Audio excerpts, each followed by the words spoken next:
तो दोस्तों एक बार फिर से आप सभी का स्वागत है आपके अपने यूट्यूब चैनल अध्ययन क्लासेस पर। और जैसा कि मैंने बताया था कि आज 100 शब्दों की 100 प्रश्न मैं कराऊंगा जीएस के, और उसी श्रृंखला में ये तीसरा वीडियो है। और अगर आप तक अभी चैनल से नहीं जुड़े हैं तो जुड़ जाइएगा, आप सब्सक्राइब कर लीजिएगा। अगर आप पहले से जुड़े हुए हैं तो चैनल को साझा कर दीजिएगा, लिंक को साझा कर दीजिएगा। और हम वीडियो स्टार्ट करते हैं। जो पहला क्वेश्चन दिया हुआ है, पहला क्वेश्चन है, महात्मा गांधी ने सत्याग्रह सभा की स्थापना कब की थी? महात्मा गांधी ने सत्याग्रह सभा की स्थापना कौन से वर्ष में की थी? 1920 में की थी, 1918 में की थी, 1919 में की थी, या वर्ष 1921 में की थी? तो महात्मा गांधी ने सत्याग्रह सभा की स्थापना 1919 वर्ष में की थी, वर्ष 1919 में की थी। और रॉलेट एक्ट भी इसी वर्ष में आया था और इसका विरोध करने के लिए उन्होंने सत्याग्रह सभा की स्थापना की थी।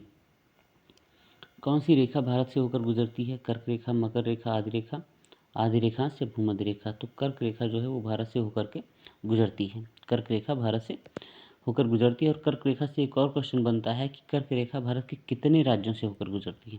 तो 8 राज्यों से होकर के गुजरती है। कौन से?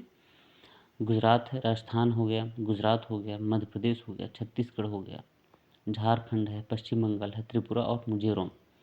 तो ये 8 राज्यों से होकर के गुजरती है। दोस्तों 10 मिनट का वीडियो होने वाला है, बहुत ही जानकारी से भरा हुआ वीडियो है।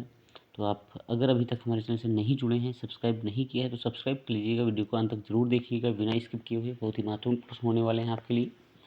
अगला प्रश्न है, सरकारी बजट पेश करने की तारीख कौन तय करता है? सरकारी बजट पेश करने की तारीख राष्ट्रपति तय करता है। कौन तय करता है? राष्ट्रपति तय करता है। ऊर्जा की एसआई इकाई क्या है? ऊर्जा की एसआई इकाई क्या है? तो ऊर्जा की एसआई इकाई जूल है।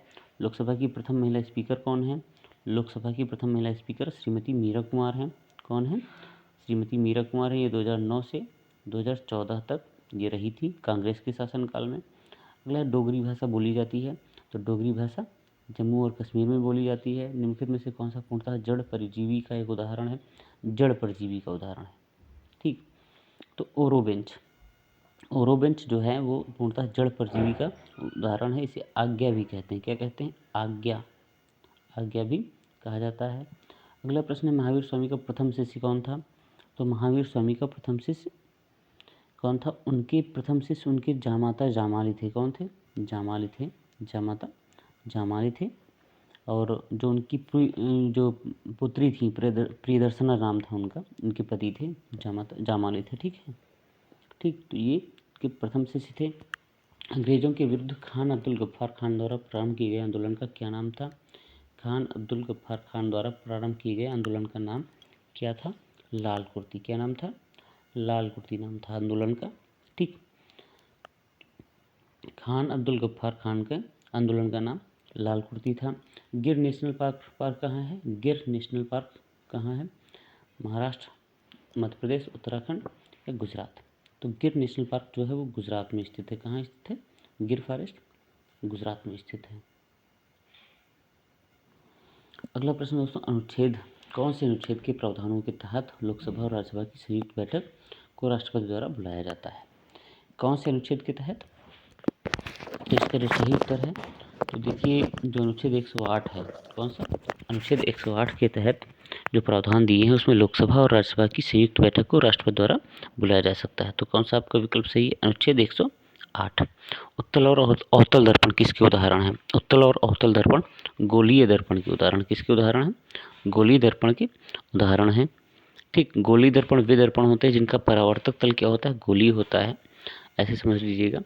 नेक्स्ट क्वेश्चन है, भारत संयुक्त राष्ट्र संघ का सदस्य कब बना? भारत जो है वो संयुक्त राष्ट्र का सदस्य कब बना?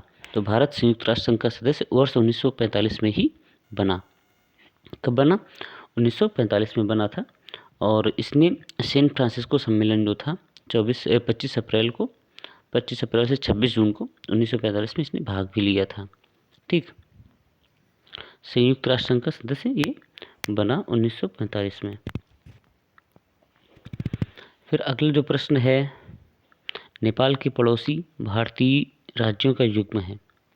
नेपाल के पड़ोसी भारतीय राज्यों का युग्म है।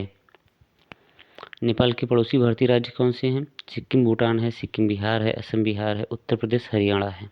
ठीक, तो इसका जो सही विकल्प है वो है आपका सिक्किम और बिहार, जो पड़ोसी राज्य। इनमें से देखिए सिक्किम भूटान तो राज्य नहीं है, सिक्किम बिहार हो सकता है, उत्तर प्रदेश तो है लेकिन उत्तर प्रदेश के साथ हरियाणा जुड़ा हुआ है, तो ये आपका विकल्प नहीं होगा, सिक्किम और बिहार हो जाएंगे। ठीक, आगे है दोस्तों, भारतीय संसद का कौन सा सदन निम्न सदन कहलाता है? भारतीय संसद का कौन सा सदन निम्न सदन कहलाता है? तो लोकसभा निम्न सदन है। कौन सा? लोकसभा जो है वो निम्न सदन है।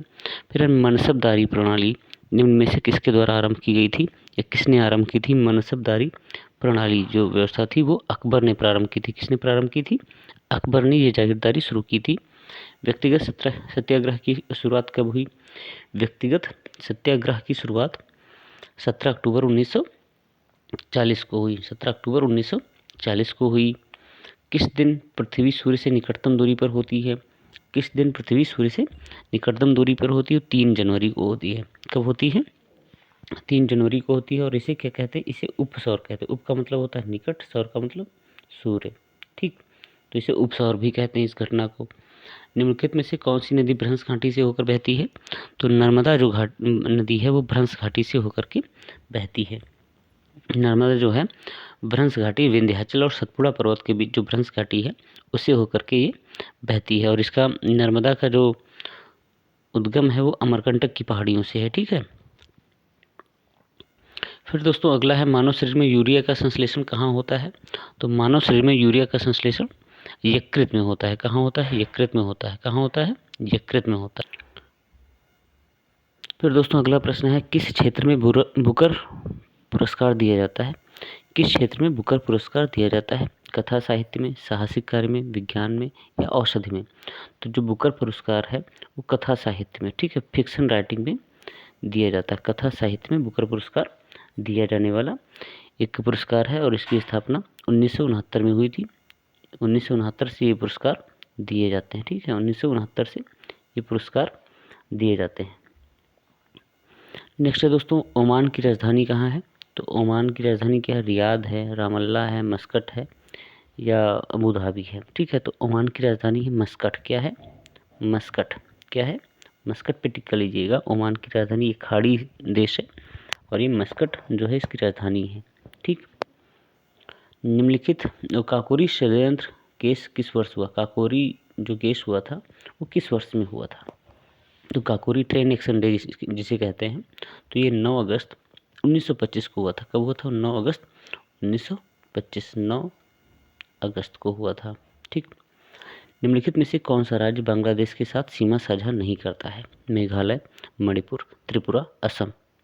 तो बांग्लादेश के साथ जो अपनी सीमा साझा नहीं करता है वो कौन है?